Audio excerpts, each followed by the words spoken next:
Straight ahead on 12 News, as lawmakers convene in St. Paul, we'll look at local issues on the agenda. Then one area where women are in traditional male jobs. Is it because more women are making car buying decisions? Watching individual women come in, they're doing it on their own a lot more. But first, reaction after a murder suspect allegedly leaks sensitive documents. 12 News starts right now. A Robbinsdale man charged with murder could face more charges. Marlon Robertson is accused of fatally shooting a man in Minneapolis last June, but now the case could be in jeopardy after court documents were leaked on a social media site. Reporter Sonia Goins has the latest. Mr. Robertson, in our view, has got a record, and he's a troublemaker. 22-year-old Marlon Robertson is no stranger to police. He's charged with 1 count of second-degree murder, 2 counts of attempted murder, and first-degree witness tampering. He also admits to being part of a street gang called Young and Thuggin', or YNT. This is a gang case, and he killed this person, we have alleged, in retaliation for supposedly this person being a snitch. Hennepin County Attorney Mike Freeman is now upset at Robertson's attorney for an incident that happened several weeks ago. Hennepin County officials say Robertson's attorney provided him with court papers that contained testimony about witnesses. He then snuck that out through a friend, and a friend posted that information on Facebook. And it identifies some of the testimony that occurred and gives inferences of who the witnesses may be. His lawyer was not supposed to give him the documents. He did. He wasn't supposed to share them with anybody. Thomas Kelly is Robertson's attorney. He told us, quote, "I challenged that statement. The judge didn't specify that." So now they put out the names of the people who are good enough citizens to come forward, and to a certain extent jeopardizes their safety. You know, we got a serious situation. You know, we have generations of gang members. Community activist VJ Smith says incidents like this make it harder for citizens to come forward with information. I know people right now that won't say something because they're not going to get protective housing. They can't live where they live and talk about it. Otherwise, the people, their neighbors, would know it was them, so they would rather be quiet. Sonia Goins, 12 News. Attorney Mike Freeman says his office is trying right now to decide whether to charge Robertson and the people involved in the case. The information has been taken off Facebook. As Minnesota lawmakers convene in St. Paul, there are big-ticket items on the agenda. But city leaders are hoping that their smaller wish lists don't get lost in the shuffle. 12 News reporter Cassie Bonstrom takes a look. These gravel pits in Maple Grove have been a part of the landscape for more than a decade.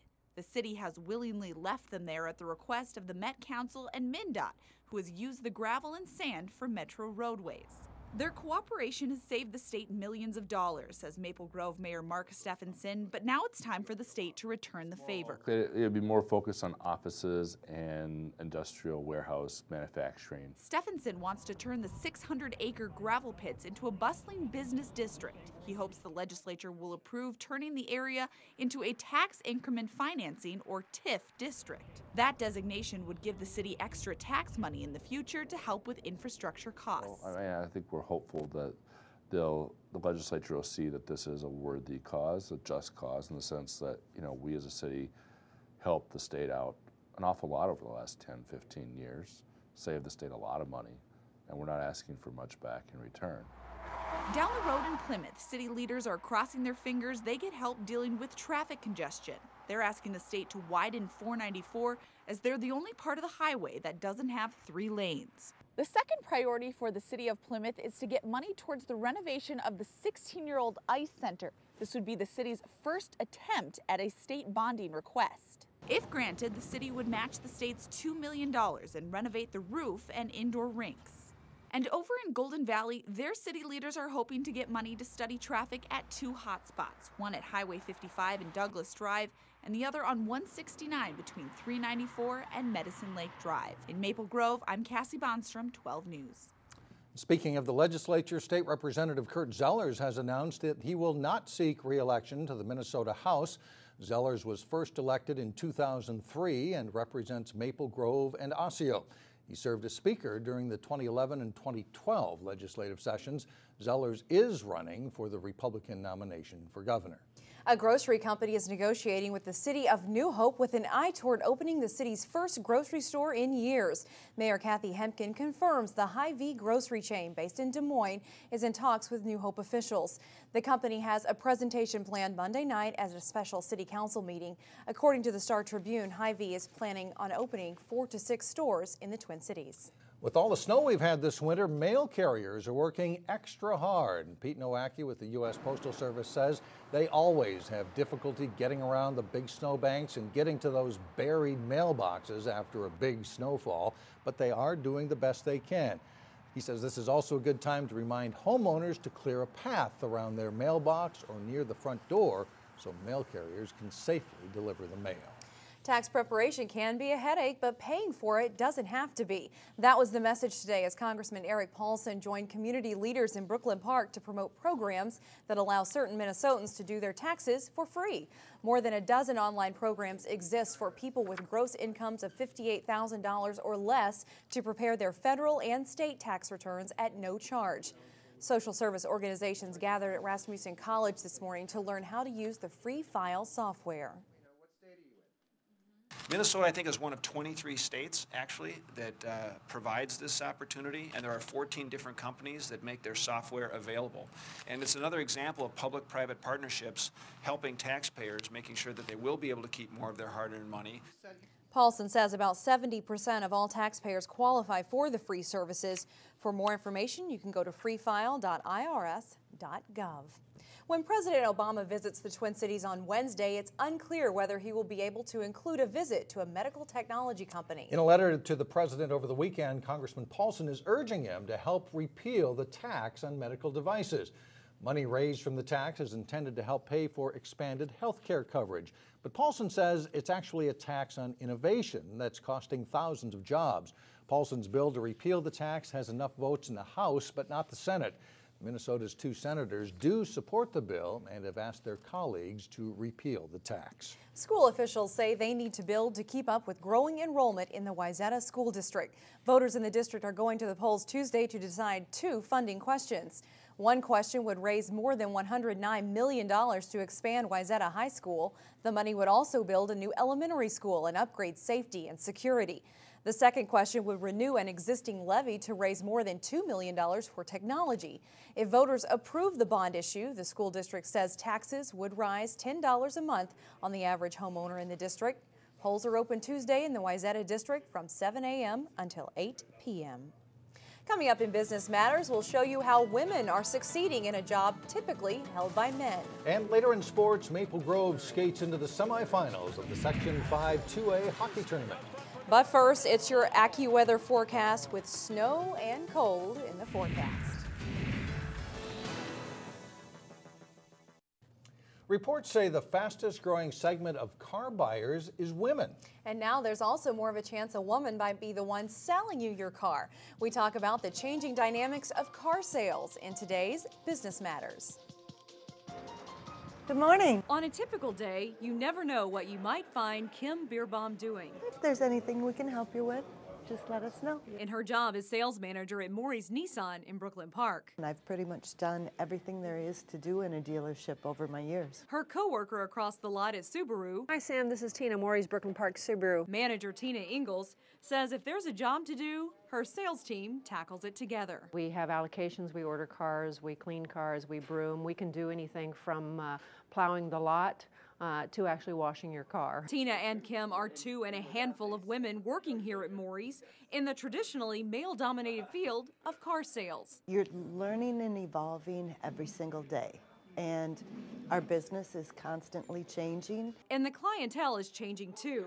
Women have long had a say in what kind of car they drive, but now they are researching and some say driving the decision of which car to buy. Watching individual women come in, they're doing it on their own a lot more. And I'm telling you, they are very educated buyers. Beerbaum says buyers now read reviews and research online before they ever set foot on a lot. They've already made the decision, based on their online research that they've done, what they're going to buy. So they're out shopping for who they want to deal with. And there's a good chance they could build a quick rapport with more salespeople like Kim or Tina. With that instant rapport that we can actually build a a relationship within that hour or 2 hours that they're here at the dealership.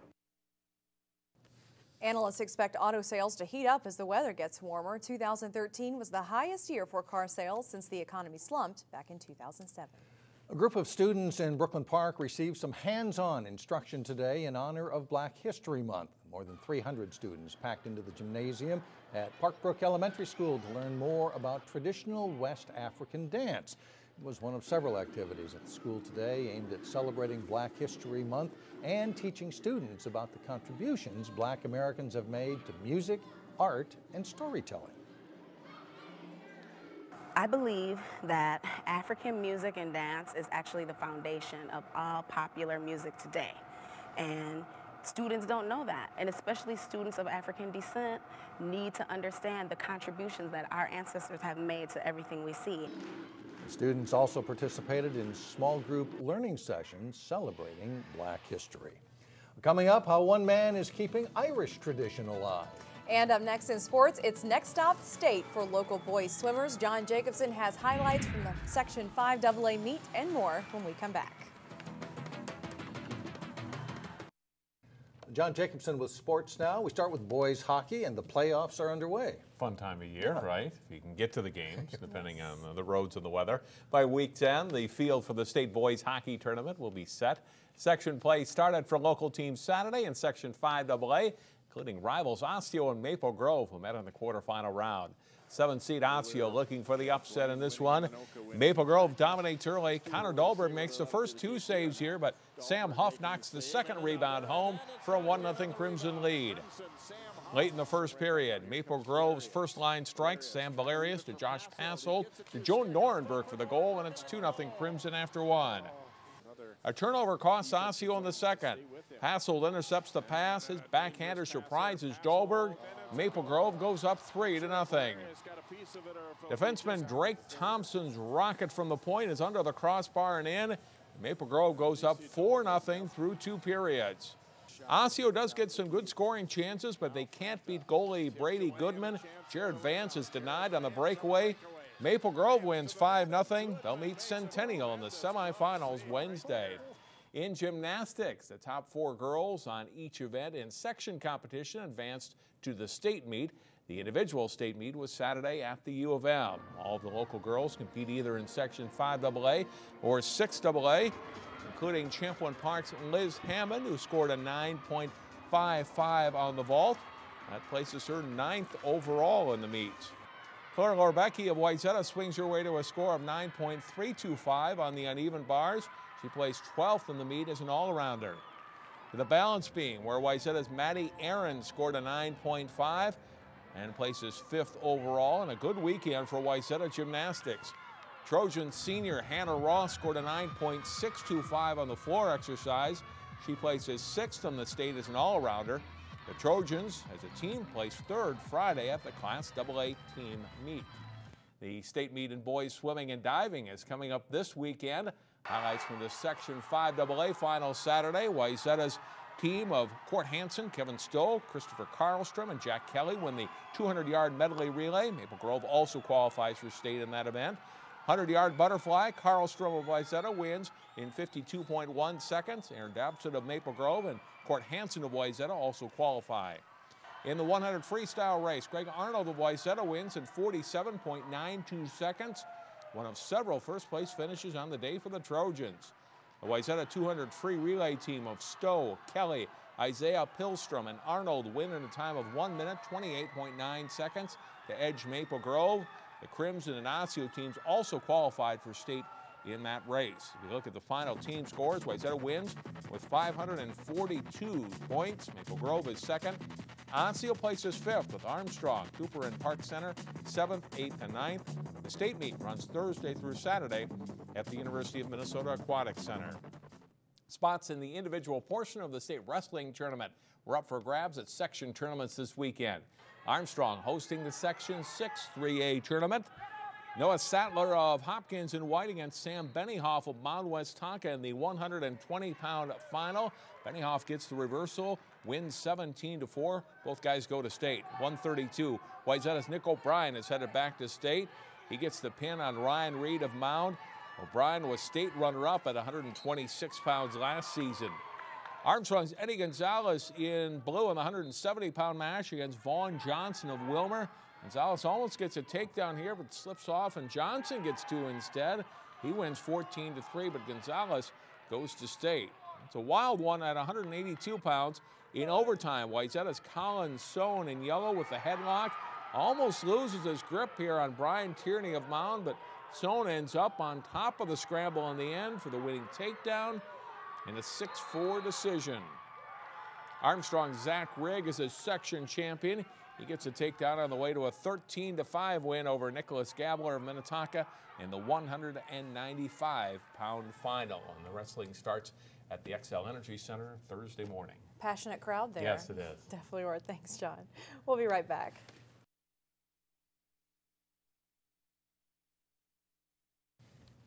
It's a taste of St. Patrick's Day a few weeks early at the Brooklyn Park Library.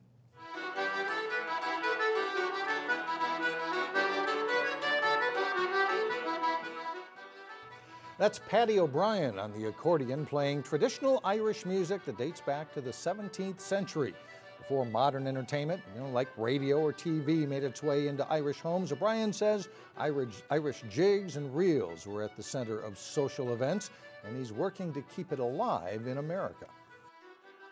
It's an old tradition as well of making music that goes back a couple of thousand years to the days when the kings of Ireland, high kings and sub-kings and chieftains had their own private piper or harper who would compose tunes in their honour, and so we don't compose tunes nowadays too much in honour of anybody. No, they don't, but they play the music. Immigrants have been bringing their music and dance traditions with them to the Twin Cities for the past 100 years. In fact, Paddy O'Brien has been in this country for 30 years. Next week, he's playing at a festival in San Francisco. He has the best name for an Irish gentleman, Paddy O'Brien. Meant to go into that field, for sure. He's very good. That's it for now. Thanks so much for joining us, everyone. Community Corners coming up next.